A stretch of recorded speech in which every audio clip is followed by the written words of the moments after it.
You think buying your kids everything they want makes you a good parent? Pause. It doesn't. It teaches them to love your wallet more than you. I'm Jack. I'm 93 years old. And 2 years ago, I lay in a hospital bed listening to my three children fight about my lake house in the hallway. I could hear every word. I wasn't even dead yet. Hell, I'm still here. Stay with me. What took me 70 years to figure out, I'm giving you today. When I was a boy, my father came home one night and put coins on the table, 17 cents. That's all he had. My mother stared at those coins. I saw her face turn red, not angry, ashamed. She had to choose milk or bread, not both. I was 8. That night I made a promise. My kids would never feel that shame, never worry about money. I'd give them everything. That promise felt good, felt right, clear as throat. But I was wrong. I worked myself half to death, got my first shop at 29, slept there most nights on a cot in the back, barely saw my wife. But the business grew. I opened another shop, then another. By 45, I had real money, the kind that makes people treat you different. My 3 kids, they got everything. Piano, braces, new cars at 16, college paid in full. I didn't want them working during school. I wanted them focused. I thought I was being a great dad.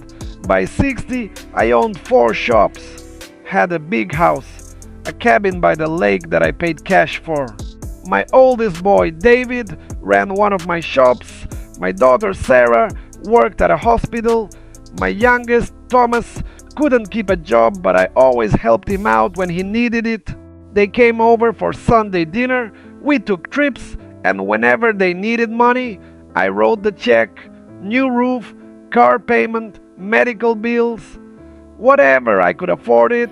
Sitting there at 65, looking at everything I'd built, I felt proud. I'd done it, solved the problem.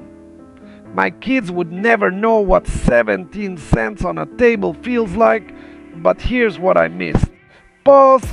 Every time I solved their problems with money, they got weaker. Every check I wrote taught them that fixes everything. They stopped trying to fix things themselves, and worse, they started seeing me as a wallet, not as their father. I didn't see it. I was too busy being that scared 8-year-old boy trying to prove I wasn't poor anymore. My wife saw it first. I was 71. Tuesday morning, Thomas called asking for $12,000, some business thing that didn't work out. I grabbed my checkbook. My wife put her hand on mine, real gentle. She said, "Jack, you're hurting them." I looked at her like she was crazy. "I'm helping our son." She shook her head. "No, you're making yourself feel better. That's different." I wrote the check anyway. We didn't talk for 2 days. 6 months later, Sarah stopped coming to dinner, said she was busy. But my wife told me the truth. Sarah was mad. She'd been counting every dollar I gave Thomas, keeping score. My own daughter thought I loved him more because I gave him more money. Then David started asking about my will. He was 50 years old, running a shop I gave him, and he wanted to know who gets what when I die. That hurt.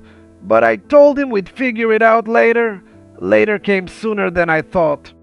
2 years ago, I had a stroke, landed in the hospital. The doctors thought I might not make it. I was in bed, half asleep, tubes in my arms, and I heard my kids in the hallway. The door was open a crack. They were arguing. David said the shops should stay in the family, meaning he should get them. Sarah said that wasn't fair. She should get the same value in cash. Thomas said he wanted the lake house. Always loved it. Clear throat. I wasn't dead. I was right there, 10 feet away. My friend Earl, he worked at the post office his whole life. Never had much money. Lives in a tiny apartment now. You know what he told me? His kids call him every Sunday just to talk. They don't want anything. They just call to hear his voice. Then there's Robert, rich guy, big house, 4 kids. He's 87 now. His kids don't talk to each other. They fought over his money so bad they ended up in court. He told me last year, I thought money would bring them together. It ripped them apart. See the difference? It's not about having money or not having it. It's about what you teach your kids to care about. I finally understood something. I wasn't helping my kids. I was helping myself. Every check I wrote made me feel better. Made me feel like I wasn't that poor kid anymore. Made me feel like a good father, but I was teaching my kids the wrong thing.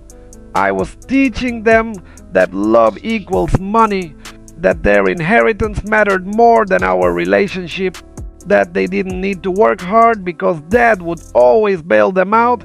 I never taught them to build something themselves, to struggle, to fail and get back up like I did. Pause. I could have learned this at 40. I learned it at 93.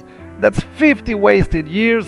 After I heard them fighting in that hallway, I made a choice. I called my lawyer, changed my will. Each kid gets a little bit, enough to know I thought of them.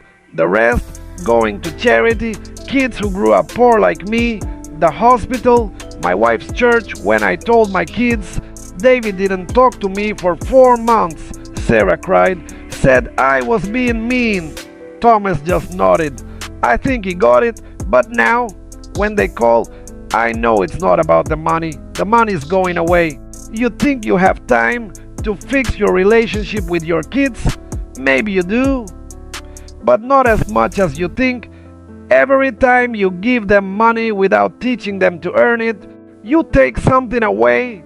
You take away their strength, their pride in building something on their own. If you're not careful, you'll be like me, 93, wondering if your kids love you or just love your money. Don't get me wrong, help your kids, but help them the right way.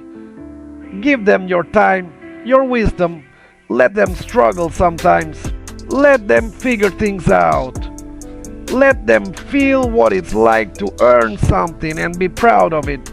Because what you leave behind isn't the money, it's what kind of people your kids become. I'm 93 years old. I built a fortune and almost lost my family doing it, but I know this now. The best thing you can give your kids isn't money. It's teaching them they're strong enough to make it without yours. If this hit home, share it with a parent who needs to hear it.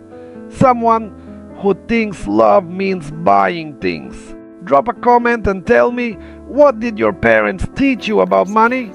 I read everyone.